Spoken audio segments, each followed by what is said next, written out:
নমস্কাৰ বন্ধুসকল, মই হিৰেন। আজি আমি জানিম এই 2025 বৰ্ষৰ এই মাহটোত আপোনালোকৰ সম্পূৰ্ণ ৰাশিফলৰ বৰ্ণন। এই মাহটোত বৃষ ৰাশিৰ ব্যক্তিসকলে কেনেধৰণৰ ফলাফল লাভ কৰিব। প্ৰথমে মোৰ চেনেলটো আপোনালোকে ছাবস্ক্ৰাইব কৰি ল'ব, যাতে মোৰ পিছৰ ভিডিঅ'বিলাক আপোনালোকে সহজে লাভ কৰিব পাৰে। লগতে মোৰ ভিডিঅ' যদি ভাল লাগে তেন্তে লাইক আৰু শ্বেয়াৰ কৰিব, কমেণ্ট কৰি আপোনালোকৰ মনোভাৱ প্ৰকাশ কৰিব। এতিয়া আহোঁ মূল বিষয়লৈ। আজি আমি জানিম এই 2025 বৰ্ষৰ এই মাহটোত সম্পূৰ্ণ ৰাশিফলৰ বৰ্ণন। আমাৰ সকলোৰে মনত এটা কৌতূহল আছে যে আগন্তুক মাহটো আমাৰ বাবে কেনেকুৱা হ'ব। বহু ধৰণৰ প্ৰশ্ন আমাৰ মনত উদয় হয়, যেনে ব্যৱসায় বা চাকৰিৰ ক্ষেত্ৰত অগ্ৰগতি হ'বনে নহয়, বা কিবা নতুন প্ৰত্যাহ্বানৰ সন্মুখীন হ'বলগীয়া হ'ব নেকি। এনেধৰণৰ বহুতো প্ৰশ্ন। সেয়েহে আপোনালোকক এই ভিডিঅ'টোৰ জৰিয়তে ৰাশি আৰু ৰাশিফলৰ ওপৰত ভিত্তি কৰি ৰাশিফলৰ ওপৰত বিভিন্ন গ্ৰহ আৰু নক্ষত্ৰমণ্ডলৰ প্ৰভাৱ আৰু গতিবিধিৰ বিষয়ে অধ্যয়ন কৰিছোঁ। এই কথা মনত ৰাখি আমি আপোনালোকক এই 2025 বৰ্ষৰ এই মাহটোত ৰাশিফলৰ মতে সঠিক মূল্যায়ন কৰিছোঁ, যাতে আপোনালোকে সেই অনুসৰি প্ৰস্তুতি চলাব পাৰে। আপোনালোকে এই ভিডিঅ'ত আপোনালোকৰ পৰিয়াল, আৰ্থিক, কেৰিয়াৰ, শিক্ষা, প্ৰেম আৰু স্বাস্থ্যৰ লগতে আৰু বিভিন্ন তথ্য আপোনালোকে এই ভিডিঅ'ত লাভ কৰিব। ইয়াৰ দ্বাৰা আপুনি জানিব পাৰিব যে আপোনাৰ ৰাশিফলৰ অনুসৰি কি কি প্ৰস্তুতি চলাব লাগিব। গতিকে আপোনাৰ ৰাশিফল অনুসৰি প্ৰস্তুতি চলাওক। অৱশ্যে আপোনালোকক এইটো জনা উচিত যে এই ভিডিঅ'টোত দিয়া যি তথ্য, এই তথ্য কোনো ব্যক্তি হিচাপে নহয়, ৰাশিফলৰ ওপৰত হোৱা যি প্ৰভাৱ, সেই প্ৰভাৱৰ বিবেচনা অনুসৰিহে এই ভিডিঅ'ত উল্লেখ কৰা হৈছে এই সকলোবোৰ তথ্য। গতিকে এনেদৰে আপুনি আপোনাৰ জীৱনত ঘটিব পৰা সকলো কথাৰ তথ্য লাভ কৰক। গতিকে কোনো পলম নকৰাকৈ এতিয়া আমি এই 2025 বৰ্ষৰ এই মাহটোত যি ৰাশিফলৰ বৰ্ণন, সেই ৰাশিফলৰ বৰ্ণন আপোনালোকক আগবঢ়াবলৈ আগবাঢ়িছোঁ। সৰ্বপ্ৰথম পাৰিবাৰিক জীৱনৰ ক্ষেত্ৰত এনেধৰণৰ। পাৰিবাৰিক জীৱনত এই মাহত আপোনাৰ ঘৰত কিবা এটাৰ সন্দৰ্ভত এখন সভা আয়োজন হ'ব পাৰে। যিকোনো পুৰণি বিবাদ সমাধান কৰিব পাৰিব। ঘৰুৱা কিছুমান কামৰ বাবে ওলাই যাব লাগিব পাৰে। ইয়াৰ বাবেও আপোনাৰ কিছুদিন লাগিব পাৰে। যদি কেইবছৰমান ঘৰত কোনো কাম হোৱা নাই, তেন্তে সেয়াও আপোনাৰ এই মাহতে পূৰণ হ'ব। আপোনাৰ পৰিয়ালৰ লোকসকলে ইজনে সিজনৰ লগত ভালদৰে মিলিব, কিন্তু তাৰ মাজত তিক্ততা সৃষ্টি কৰিব পৰা প্ৰয়াস তেওঁলোকৰ ঘনিষ্ঠ কোনোবাই কৰিব। এনে পৰিস্থিতিত যদি আপুনি ধৈৰ্যৰে কাম কৰে, তেন্তে পৰিস্থিতি নিয়ন্ত্ৰিত হ'ব। মাহৰ শেষত কিছুমান বিষয়ক লৈ তৰ্ক হ'ব যদিও বিষয়টো তীব্ৰতৰ নহ'ব। ব্যৱসায় আৰু চাকৰিৰ ক্ষেত্ৰত এনেধৰণৰ। আৰ্থিক দৃষ্টিকোণৰ পৰা এই মাহটো আপোনাৰ আৰু আপোনাৰ ব্যৱসায়ৰ বাবে শুভ হ'বলৈ গৈ আছে। যদি কিছু সময়ৰ বাবে বাণিজ্যিক চুক্তিসমূহ বাকী আছিল, তেন্তে এই মাহত চূড়ান্ত কৰা হ'ব।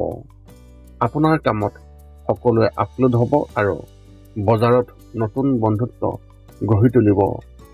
আয় স্বাভাৱিক হ'ব, কিন্তু সঞ্চয় বেছি হ'ব। যদি আপুনি চাকৰি বিচাৰি আছে, তেন্তে এই মাহত আপুনি পাব, কিন্তু সক্ৰিয় হৈ থাকিবলৈও আপুনি চেষ্টা কৰিব লাগিব। এনে পৰিস্থিতিত কিছুমান সুযোগ আহিব। সঠিক সময়ত সঠিকভাৱে আপুনি সঁহাৰি নিদিলে আপোনাৰ হাতৰ পৰা ভাল চাকৰি এটা গুচি যাব। গতিকে আগতীয়াকৈ সজাগ হৈ থাকক আৰু কোনো সুযোগ হেৰাব নালাগে। শিক্ষা আৰু কেৰিয়াৰ ক্ষেত্ৰত এনেধৰণৰ। যদি কলেজত পঢ়ি আছে, তেন্তে ঘৰৰ ওচৰতে পঢ়ি আছে, সিও যদিহে আপোনাৰ ঘৰৰ ওচৰত হয়, তেন্তে এই মাহত পঢ়াৰ কামত ওলাই যাব লাগিব। যিসকলে ইতিমধ্যে নিজৰ চহৰৰ পৰা আঁতৰত কলেজত পঢ়ি আছে, তেওঁলোকে পঢ়াৰ সন্দৰ্ভত কোনো অচিনাকি ব্যক্তিৰ পৰা সমৰ্থন লাভ কৰিব। এনে পৰিস্থিতিত সেই ব্যক্তিজনৰ পৰামৰ্শ অতি উপযোগী হ'ব, যিয়ে আপোনাৰ ভৱিষ্যতে বিশেষ পথ প্ৰদৰ্শন কৰিব। উচ্চ শিক্ষা গ্ৰহণ কৰা ছাত্ৰ ছাত্ৰীসকলে নিজৰ বাবে নতুন মাত্ৰা প্ৰতিষ্ঠা কৰিব। তেওঁলোকে নভবা এখন ক্ষেত্ৰৰ পৰা কাম কৰাৰ সুযোগ পাব। এনে পৰিস্থিতিত এই অভিজ্ঞতাৰ পৰা বহু নতুন কথা শিকিব পাৰিব। এই মাহত বিদ্যালয়ৰ ছাত্ৰ ছাত্ৰীসকলে নিজৰ বাবে অধিক অধ্যয়নৰ বোজা ল'ব লাগিব। প্ৰেমৰ ক্ষেত্ৰত এনেধৰণৰ, যদি আপোনাৰ বিবাহ 5 বছৰতকৈ কম হৈছে, অৰ্থাৎ আপোনাৰ যদি সেই বিবাহ পাশত আবদ্ধ হোৱা 5 বছৰ হোৱা নাই, তেন্তে আপোনাৰ সংগীৰ পৰা এটা ছাৰপ্ৰাইজ পাবলৈ সাজু থাকক। ইতিমধ্যে সম্পৰ্কত থকা ব্যক্তিসকলে পত্নী বা স্বামীৰ প্ৰতি অভদ্ৰ মনোভাৱ গ্ৰহণ কৰিব পাৰে। আপোনাৰ সংগীৰ প্ৰতি আকৰ্ষণ কমি যাব আৰু এনে পৰিস্থিতিত দুয়োৰে মাজত দূৰত্ব বৃদ্ধি পাব। যদি আপুনি অবিবাহিত, তেন্তে মাহটোৰ আৰম্ভণি আপোনাৰ বাবে খুবেই ভাল হ'ব আৰু আপুনি ছ'চিয়েল মিডিয়াত বন্ধুত্বৰ সৈতে আড্ডা দিবলৈ আৰম্ভ কৰিব। এই কথা বতৰাৰ পিছলৈ আপোনালোকৰ প্ৰেমৰ সম্পৰ্কলৈ পৰিণত হ'ব পাৰে। এনে পৰিস্থিতিত খৰখেদা পৰিহাৰ কৰক আৰু আৰম্ভণিতে ব্যক্তিগত তথ্য আপুনি কোনো কাৰণতে শ্বেয়াৰ নকৰিব। স্বাস্থ্যৰ ক্ষেত্ৰত এনেধৰণৰ, মাহৰ আৰম্ভণিতে খুবেই ভাল হ'ব আৰু কোনো ধৰণৰ সমস্যা নাথাকিব। আপুনি আগৰ তুলনাত অধিক শক্তিশালী অনুভৱ কৰিব আৰু আপোনাৰ উৎসাহো ভৰি পৰিব। মাহৰ মাজভাগত ডিঙিৰ লগত জড়িত সমস্যাই আপোনাক কিছুদিন আমনি কৰিব পাৰে। এনে পৰিস্থিতিত ডাক্তৰৰ সলনি আয়ুৰ্বেদিক বস্তুৰ সহায় ল'লে আপুনি অতি সোনকালে ভাল ফলাফল পোৱা দেখিবলৈ পোৱা গৈছে। মাহৰ 3য় সপ্তাহত আপোনাৰ কম টোপনিৰ সমস্যায়ো সমস্যাৰ সৃষ্টি কৰিব পাৰে। এনে পৰিস্থিতিত মূলতঃ শুই উঠাৰ আগতে কিছু সময় ধ্যান কৰাৰ অভ্যাস গঢ়ি তোলক। যদি মদ্যপানৰ নিচা আছে, তেন্তে এই মাহত মানসিক চাপৰ সৃষ্টি কৰিব পাৰে। এনে পৰিস্থিতিত আপোনাৰ ঘনিষ্ঠ কোনো এজনৰ পৰা সমৰ্থন লওক আৰু তেওঁলোকৰ সৈতে কিছু সময় কটাবলৈ আপুনি চেষ্টা কৰক। আপোনাৰ এই মাহত শুভ সংখ্যা হিচাপে 4 আৰু শুভ ৰং হিচাপে আপুনি এই মাহত আকাশী নীলা ৰং ব্যৱহাৰ কৰিব পাৰে। বিশ্বাসী ব্যক্তিসকলৰ বাবে এক বিশেষ উপায় আগবঢ়া হৈছে। যদি আপুনি ঘৰৰ বাহিৰত কাম কৰে, তেন্তে এই মাহত অফিচৰ ৰাজনীতিৰ পৰা দূৰত্ব বজাই ৰাখক। যদি সকলোৱে আপোনাৰ লগত কিবা এটা বা বিশেষ বস্তু শ্বেয়াৰ কৰিব বিচাৰে বা আপুনি যদিহে শ্বেয়াৰ কৰে, তেন্তে এটা কথা মনত ৰাখিব, ইজনৰ কথা আন এজনক কোৱাৰ পৰা আপুনি বিৰত থাকক। নহ'লে পৰিস্থিতিয়ে আপোনাৰ ওপৰত বিশেষভাৱে বেয়া প্ৰভাৱ পেলাব। মূলতঃ এই মাহত আপুনি এই কথাটো মনত ৰাখিব লাগিব। এতিয়া আপুনি সকলো তথ্য লাভ কৰাৰ পিছত এই 5টা কাম কৰিবলৈ আপুনি যিমান পাৰি চেষ্টা কৰক। সৰ্বপ্ৰথমটো হৈছে আপুনি আপোনাৰ শৰীৰটো সুস্থ কৰি ৰাখিবলৈ দৈনিক যোগাসন কৰক, য'ত মূলতঃ 10 মিনিটৰ বাবে ওমকাৰ মন্ত্ৰ, 10 মিনিটৰ বাবে কপালভাতি আৰু 10 মিনিটৰ বাবে অনুলোম বিলোম।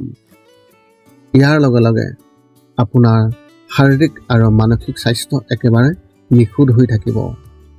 2 নম্বৰটো হৈছে ৰাতি শোৱাৰ আগতে নিস্তব্ধ আৰু নিৰ্জন ঠাইত 10 পৰা 20 মিনিট ধ্যান কৰিব লাগে। ইয়াৰ দ্বাৰা 2টা উপকাৰ পোৱা যায়। এটা হ'ল আপুনি ভাল টোপনি পাব আৰু দ্বিতীয়টো হৈছে পিছদিনা আপুনি সতেজ অনুভৱ কৰিব। ধ্যান কৰি থাকোঁতে মধ্যমীয়া শব্দৰ শান্ত সংগীতো আপুনি শুনিব পাৰে। 3 নম্বৰটো হৈছে প্ৰতি মংগলবাৰে পুৱা নিশ্চয় হনুমান চালিচা পাঠ কৰক আৰু হনুমান মন্দিৰ দৰ্শন কৰক, নতুবা আপুনি বিষ্ণু মন্দিৰ দৰ্শন কৰক। ইয়াৰ দ্বাৰা আপোনাৰ আৰু আপোনাৰ পৰিয়ালৰ যিকোনো সদস্যৰ সংকট দূৰ হ'ব আৰু সদায় সুখ আৰু শান্তি থাকিব।